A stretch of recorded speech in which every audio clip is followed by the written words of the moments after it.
চলে এসেছে মেহেদী হাসান হৃদয় পরিচালিত মেগাস্টার শাকিব খান, ইদি কাপাল, যিশু সেনগুপ্ত অভিনীত সিনেমা বরবাদের দ্বিতীয় গান নিঃশ্বাস। সেই গানটা কেমন লাগলো সেটা নিয়ে আগে কথা বলবো। তো 2 মিনিট 47 সেকেন্ডের এই গানটা এসেছে। এই গানটা অ্যাকচুয়ালি লিরিক্যালভাবে আপলোড করা হয়েছে, যে নিঃশ্বাস করব ধ্বংস, মানে যেরকম লিরিক্যালভাবে কিন্তু গানটা ছাড়া হয়েছে। এটা কাইন্ড অফ আ তুফানের যে গানটা ছিল, তুফান প্রলয় তুফান আসছে, সেই গানটারই কোথাও গিয়ে ওরকমভাবেই লিরিক্যালভাবে এসে করব ধ্বংস, করব ছাড়খাড়, নিঃশ্বাসে তোমার নাম, এইগুলোকে বলা হচ্ছে বারবার। এবং গানটা গেয়েছেন GM আশরাফ। গানটা তো শুনতে ব্যাপক লাগছে, মানে একটা কমার্শিয়াল হার্ডকোর ছবিতে যেরকম গান দরকার সেই রকম কিন্তু একটা পুরোপুরি একটা কিন্তু ভাইবস রয়েছে এটার মধ্যে, এটা বলতেই হবে। এর পাশাপাশি এই গানটাতে মানে শাকিব খানের দু একটা ভিডিও ফুটেজ রয়েছে, তোমরা দেখবে শাকিব খান মদ খাচ্ছিল, ওকে ছুঁড়ে ফেলে দিল, তারপর একবার মুখে জল দিচ্ছে, একটা সিনস রয়েছে, এরকম ছোটোখাটো সিনস আমরা দেখতে পাচ্ছি। ইদি কাপালের 3-4টে স্টিল ফটোস এখানে ব্যবহার করা হয়েছে। ভালো লাগছে গানটা। সিনেমা হলে তো গানটা কীরকমভাবে আসবে সেটা দেখার ব্যাপার থাকবে, হয়তো গল্প বেরিয়ে যেতে পারে, এই কারণেই হয়তো গানটা লিরিক্যালভাবে আনা হয়েছে। এটা ভালো ডিসিশন একদিক দিয়ে, কারণ গল্প লিক করার থেকে এরকমভাবে গানটা এনে মেকার্সরা ভালো কাজ করেছে।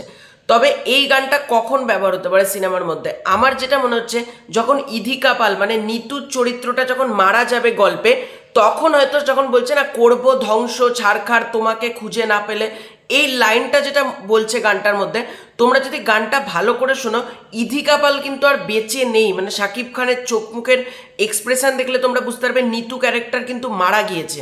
তাই শাকিব খানের যে চরিত্রটা আরিয়ান মির্জা, সে প্রচণ্ড পরিমাণে শকড হয়ে গেছে, বলছে ধ্বংস করে দেব, মানে সে এতটাই ক্ষিপ্ত হয়ে গেছে, তোমাকে না পেলে ধ্বংস করে দেবো, ছাড়খাড় করে দেবো, প্রতি নিঃশ্বাসে আছে তোমার নাম, এই লাইনগুলো যেটা বলছে, মানে ইদি কাপালের চরিত্রটা হয়তো, মানে আমরা তো টিজার দেখে বুঝে গেছিলাম যে ইদি কাপালের ক্যারেক্টারটা মারা যেতে চলেছে, নিতু হত্যার বিচার চায়। তো এই গানটার মধ্যে দিয়ে কিন্তু আরও কোথাও গিয়ে মানে পরিষ্কার হয়ে গেল যে শাকিব খানের চরিত্রটা ইদি কাপাল মারা যাওয়ার পরে হয়তো এত ডেঞ্জারাস হয়ে পড়েছে। মানে লাস্টে কিন্তু এই জিল্লু মালদে যে লুকটা ছিল, এরকম বড় দাড়ি, ওদের থামলেনে, ওই গানটার থামলেনে ওই ভিডিওটা ওই ফটোটা ইউজ করা হয়েছে, ওই লুকটাকে কিন্তু আবার দেখানো হয়েছে, করবো ছাড়খাড়, এরকম যেগুলো কথাগুলো বাজছে, এটা কিন্তু গানটা শুনতে খুব ভালো লাগছে। ব্যাকগ্রাউন্ড স্কোরের কাজ আউটস্ট্যান্ডিং। গানটা তো আমি 2বার শুনলাম, গানটা তোমরা যদি হেডফোন দিয়ে শোনো, গানটা এত মারাত্মক হয়েছে, এরকম গানের বিট যেরকম, গানটা শুনতে হেভি লাগছে, হেভি এটুকু বলতে পারি। যখন সিনেমা হলে বাজবে তুফান প্রলয় তুফান আসে, যেরকম একটা ভাইবস আমাদেরকে দিয়েছিল তুফানের গানটা যখন এসেছিল সিনেমা হলে, সেম পরিমাণ ভাইবস কিন্তু এই বরবাদের গানটাও কিন্তু দিতে চলেছে, এটা বোঝাই যাচ্ছে। কারণ এতটা হার্ডকোর একটা গান হয়েছে বলে তো শুনতে ভালো লাগছে। এবং শাকিব খানের যেরকম এক্সপ্রেশন, এরকম শাকিব খান তো একজন ভালো অভিনেতা, মানে প্রচণ্ড ভালো একজন অভিনেতা। তো শাকিব খানের চোখ মুখের এক্সপ্রেশন বা যেটুকু যা ফুটেজগুলো দেখানো হলো, খুব বেশি ফুটেজ আমাদের সামনে রিভিল করা হয়নি, তবে যেটুকু যা ফুটেজ দেখলাম বস সলিড লাগছে মেগাস্টারকে। মানে এমনি এমনি ওনাকে মেগাস্টার বলা হয় না, পারফরমেন্সের দিক দিয়ে উনি সেরা বলা যেতে পারে। তো আমার তো গানটা ব্যাপক লেগেছে। তোমাদের নিঃশ্বাস গানটা কেমন লেগেছে কমেন্ট করে জানাতে পারো। এই ভিডিওটা ভালো লাইক করতে পারো, শেয়ার করতে পারো।